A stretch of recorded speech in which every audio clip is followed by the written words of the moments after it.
Law of attraction में script लिखने का एक बहुत ही अच्छा टेक्निक मैं आपको शेयर करने जा रही हूँ आज। लॉ ऑफ अट्रैक्शन में हम यही चाहते हैं कि हमारी हर चीज़ बहुत अच्छी हो, और लॉ ऑफ अट्रैक्शन में बहुत डिफरेंट डिफरेंट मेथड्स हैं आपको अपनी विशेज़ को फुलफिल करने के लिए। कुछ भी अचीव कर सकते हैं आप। पहले तो इस बिलीव को पकड़ लो कि हम कुछ भी कर सकते हैं। अगर आपने पहले ही ये सोच रखा है कि नहीं नहीं नहीं नहीं, ये चीज़ें वो कर सकते हैं, वो कर सकते हैं, मैं नहीं कर सकती, या ये चीज़ें होती ही नहीं हैं, या ये चीज़ें हो ही नहीं सकती हैं, तो फिर नहीं होंगी। करना क्या है, अपने बिलीव को सबसे पहले क्लीन कीजिए, अपने बिलीव को चेंज कीजिए। बिलीव चेंज करना मुझे पता है कि इतना आसान नहीं है।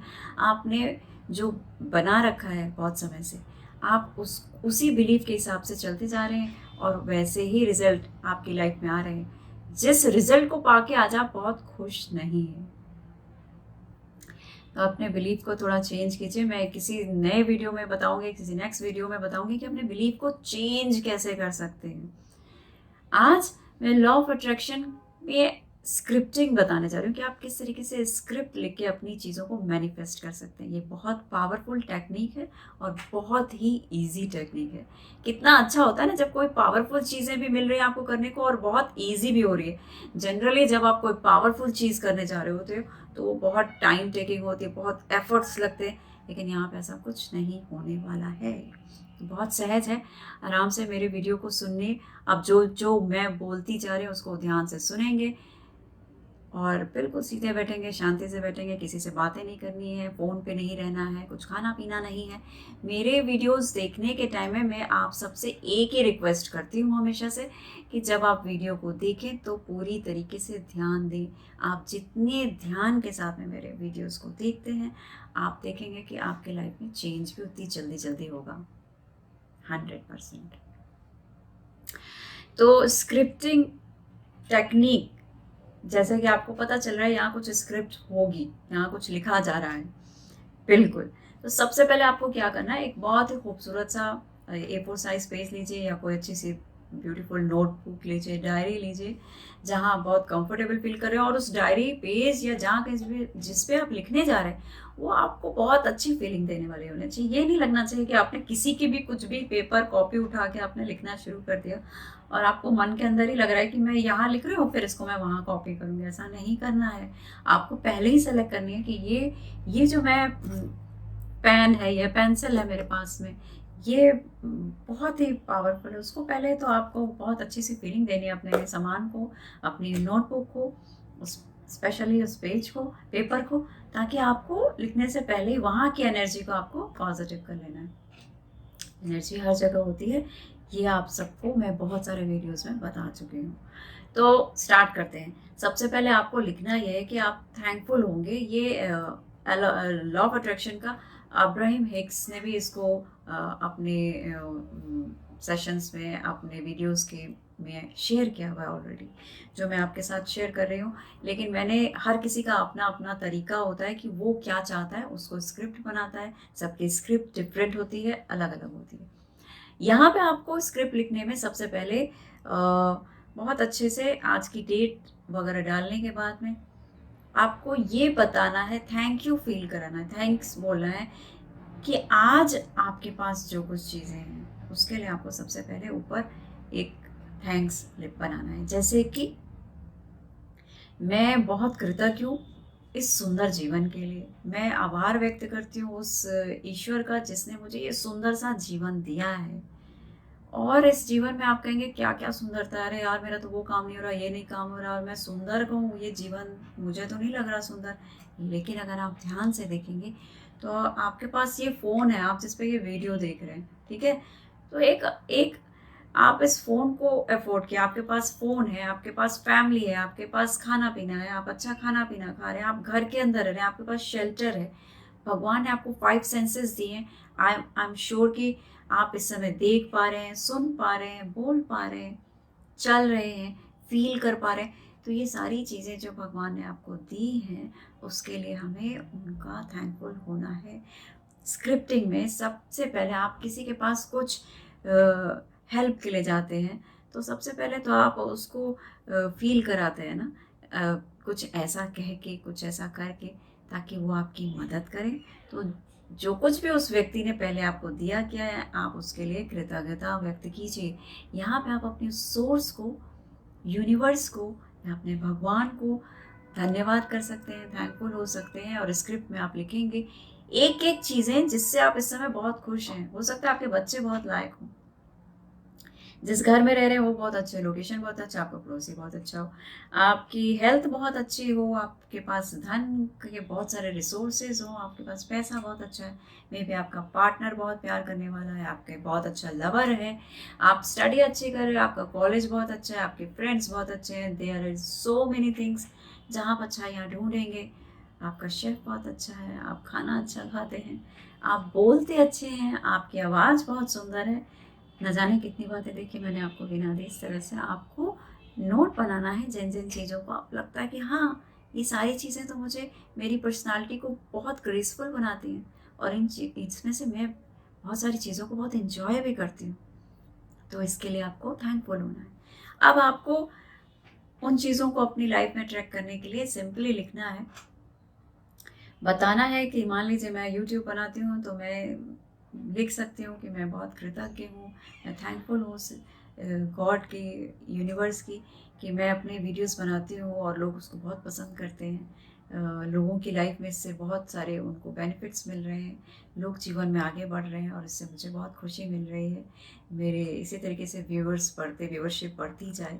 ऐसे करके मैं जहाँ काम करती हूँ, मैं क्लाइंट्स के लिए लिख सकती हूँ कि थैंक यू यूनिवर्स, कि मुझे इतने अच्छे क्लाइंट्स आते हैं मेरे पास में, जो मुझे कुछ ऐसा सोच के आते हैं कि शायद वो ठीक हो जाएंगे और वो पहले से ज़्यादा अच्छा होकर के वापस जाते हैं। तो मैं इस बात से बहुत खुश हूँ कि आपने मुझे ये गुण दिया। मैं साइकोथेरेपिस्ट हूँ, तो मैं लोगों की थेरेपी करती हूँ जिससे लोगों को बहुत आराम आता है। तो इस तरीके से आपको अपने पॉइंट्स लिखने हैं कि आपको कोई भी ऐसी आर्टिफिशियल बात नहीं लिखनी। देखिए, ये इंस्ट्रक्शन है मेरी कि आप स्क्रिप्टिंग के टाइम में आप कुछ भी ऐसा नहीं लिखेंगे जिस पे आपका माइंड बिलीव ना करे। मतलब ऐसा कुछ लिख दो कि अभी 6 महीने बाद मैं कुछ ऐसा मिल जाए, मिलियंस डॉलर मिल जाए, या ऐसी कुछ ऊट पटांग बातें भी होती हैं, डिज़ायर होती है कि सडनली मैं न्यूयॉर्क में बड़ा सा घर खरीद लूँ जिससे मेरा कोई कनेक्शन लेना देना नहीं है। डेफिनेटली अगर आप वहाँ के लिए ट्राई कर रहे हैं और आपके पास वो सारी अपॉर्चुनिटीज़ आप देख रहे हैं तो आप वो भी बोल सकते हैं। लेकिन वो आपके समझ रहे हो मैं क्या कहना चाहती हूँ, उसमें कुछ रियलिटी होनी चाहिए, रिलेवेंट होना चाहिए, आपके प्रेजेंट सीन से रिलेवेंट होना चाहिए। जो चीज़ें आपके लिए मैटर करती हैं, जिनको आप बिलीव करते हैं, जो आप पे जिनको आप भरोसा और विश्वास करते हैं, वो सारी स्क्रिप्टिंग वैसी होनी चाहिए। ऐसा नहीं होना चाहिए कि मैं विश्वास तो नहीं करती इस बात पे लेकिन मैंने लिख दिया है, तो वो नहीं होना चाहिए। आपको उस बात पे पूरा, अपनी बात पे भरोसा होना चाहिए। आप उसको लिखिए और इस तरीके से अपने सारे पॉइंट्स बना लीजिए। आप कम से कम 5-6 पॉइंट्स आप बनाइए, बहुत ज़्यादा नहीं। शुरू में 5-6 पॉइंट्स बनाइए। इस तरीके से देखिए, मैं आपको शेयर करूँ, मैंने अपने बहुत सारे चीज़ें ऐसे लिखी, बनाई, और ये 30 डेज़ का होता है। आपको 30 दिन तक आपके उस बनाए हुए स्क्रिप्ट को रात में सोने से पहले पढ़ना है और मॉर्निंग में उठ करके आपको उसे पढ़ना होगा। आप सुबह शाम उसको पढ़ेंगे इसलिए क्योंकि जब आप सोने जाते हैं तो आपका सबकॉन्शियस माइंड आपके उस डिज़ायर्स को लेकर के जाएगा सोने के लिए और रात भर उस पर काम करेगा। मॉर्निंग में उठते ही आप जब उठते हैं तो आपका माइंड जो है, सबसे पहले उठते ही जो कुछ भी आप सोचते हैं या करते हैं तो उसको बहुत ज़्यादा सीरियसली उस पर काम किया जाता है। हमारा माइंड जो उस पर बहुत काम करता है। सुबह की कुछ चीज़ों को अगर आप अपने माइंड को याद दिलाते हैं, सिखाते हैं, समझाते हैं, कुछ भी देते हैं उसे करने के लिए, तो उसको वो पूरे दिन तक बहुत अच्छे से करता है। तो आपको सुबह सुबह और शाम को अपने इस स्क्रिप्ट को रिवीजन करना है 30 डेज तक। और ऐसा करने के बाद आपको ये नहीं कहना कि अब रिजल्ट नहीं आ रहा, रिजल्ट नहीं आ रहा, कुछ तो नहीं हुआ, कुछ तो नहीं हुआ, कुछ तो नहीं हुआ। जैसे मैंने लिखा था और मैं लिख के भूल गई थी, और बहुत समय के बाद जब मैंने चेक किया मुझे कहीं से वो मिल गया और मैंने देखा कि इसमें से बहुत सारी चीज़ें तो मेरी पूरी हो चुकी। उस टाइम तो मैं यूट्यूब लॉन्च भी नहीं किया था। मेरा अपना मैंने अपने क्लिनिक नहीं, उस समय सेंटर नहीं खोला हुआ था। ऐसी बहुत सारी चीज़ें थी, छोटी बड़ी चीज़ें, जो मुझे पता था कि मैं करना चाहती हूँ, जो मैं कर सकती हूँ, और वो सारी चीज़ें हो चुकी थी। जब मैंने रियलाइज़ किया, क्योंकि वो लिखने के बाद मैं भूल गई। मैं यही चाहूँगी, मैं अपने एक्सपीरियंस को ज़्यादा शेयर करती हूँ फ्रेंड्स, क्योंकि जो चीज़ मैंने नहीं की, मैं वो नहीं, मुझे नहीं लगता है कि मैं आपको बताऊँ कि आप वो करें, क्योंकि उसका क्या रिजल्ट होगा मुझे भी नहीं पता। जनरली इस तरीके की प्रैक्टिकल चीज़ें जो मैं कर रही हूँ लाइफ में, जो मैं सीख रही हूँ, जो मैं सिखा चुकी हूँ, जो मैं लोगों को बता चुकी हूँ, वो मैं शेयर करती हूँ। तो आपको अपने जो भी आपको डिज़ायर्ड चीज़ें चाहिए, आपके विशेज़ हैं, आप उनको स्क्रिप्ट में लिखिए, और क्यों चाहिए उसके बेनिफिट ज़रूर बताइएगा।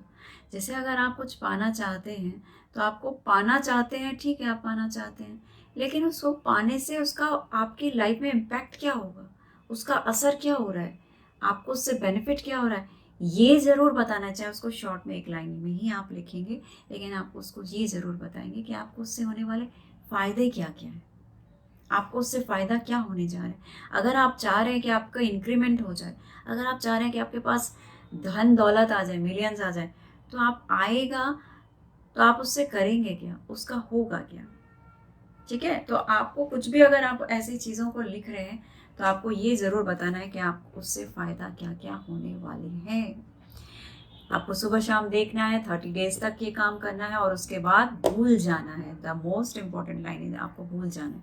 आप भूल जाइए कि आपने ऐसा कुछ लिखा था, क्योंकि अगर आप उसके प्रति सोच विचार में रहेंगे, ये चीज़ें नहीं हुई, नहीं हुई, नहीं हुई, आपने वीडियो देखा था कविता शर्मा का, और आपने वहाँ से स्क्रिप्ट भी बनाई, और ये चीज़ें आपके साथ नहीं हुई, उसमें ही रहेंगे, तो आप क्या करेंगे, आप रेजिस्टेंस क्रिएट कर लेंगे, रेजिस्टेंस क्रिएट कर लेंगे उस चीज़ के लिए, प्रतिरोध। और यही रेजिस्टेंस आपके उस होने वाली, जैसे कि अगर मान लीजिए वो रास्ते में है, ज़ोमैटो आपके घर पे खाना लाता है, उसी तरीके से यूनिवर्स भी आपके जीवन में पार्सल्स भेजता है। अगर आप रेजिस्टेंस में होते हैं, तो आप दरवाज़ा खोल नहीं सकते कि यूनिवर्स का भेजा हुआ गिफ्ट आप वेलकम कर सकें। जब तक आप दरवाज़ा तभी खोलेंगे जब आप रेजिस्टेंस क्रिएट नहीं करेंगे, जब आप प्रतिरोध में नहीं रहेंगे, तभी आपका माइंड ओपन करेगा डोर, और वेलकम करेगा आपके उस तोहफे के लिए। तो आपको कोई रेजिस्टेंस नहीं करनी, अपना काम कीजिए, और अपनी लाइफ में जो कुछ आप चाह रहे हैं, जिस प्रैक्टिस में आप हैं, आप उस काम को करते रहिए, आगे बढ़ जाइए। थोड़े समय के बाद आप खुद ही देखेंगे कि एक के बाद एक वो सारी चीज़ें आपकी पूरी हो रही, शायद आपको याद रहे ना रहे, लेकिन वो आपकी एक एक करके, जो भी आपके रिक्वायर्ड लिस्ट थी, जो आपकी डिमांड थी यूनिवर्स से, जो विशेज़ थी, वो पूरी हो जाएंगी। इस तरह से मैंने अपनी स्क्रिप्ट लिखी, और मैंने इस टेक्निक से अपनी बहुत सारी विशेस को पूरा किया है। मैं ज़रूर चाहूँगी कि मेरे व्यूअर्स की भी विशेस पूरी हो। आप ये वीडियो देख रहे हैं, तो मेरी ब्लेसिंग्स भी हैं आपको कि आपकी विश ज़रूर पूरी हो।